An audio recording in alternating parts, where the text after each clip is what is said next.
Tanang the big one. Big one.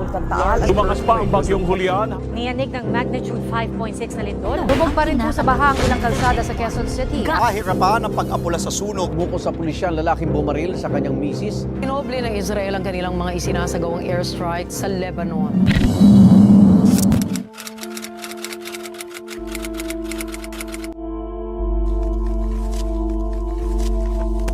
Ang 2025 ay tinatawag ko siyang 2025 is the biblical awakening. Okay? Ito yung the year of biblical of awakening. So, ibig sabihin, yung mga nangyayari sa Biblia, sa history noon, ay mauulit sa ngayon. So, explain natin nangyayari naman yung ibang nakasulat sa Biblia sa mga normal na tao na tulad natin, pero sa ibang anggulo.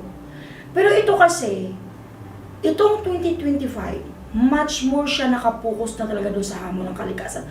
Merong mga himala, merong sakit na makumpara mo siya nung sinauna. Okay? Yung pangyayaring halimbawa, di ba yung nag-post ako about kay Moises na sabi ko na magkukulay pula yung dagat, na which is hindi naman kayo naniwala, di ba? Mostly nag-comment sa inyo, ano yun, Moises, gano'n. Pero nangyari. So, yun pala yung starting. Itong taong 2025, matatawag ko talaga siya ng year of the biblical year of awakening. Kasi bakit? Nangyayari kasi lahat kung ano nakasaad sa Biblia. Okay? Tayong mga tao ngayon, mga milenyo, wala nang pakialam, hindi natin alam yung pag-na-rider, pag-taxi, di ba part na nangyari yan noon. Nangyayari naman sa mga normal nating tao ngayon, pero ngayon,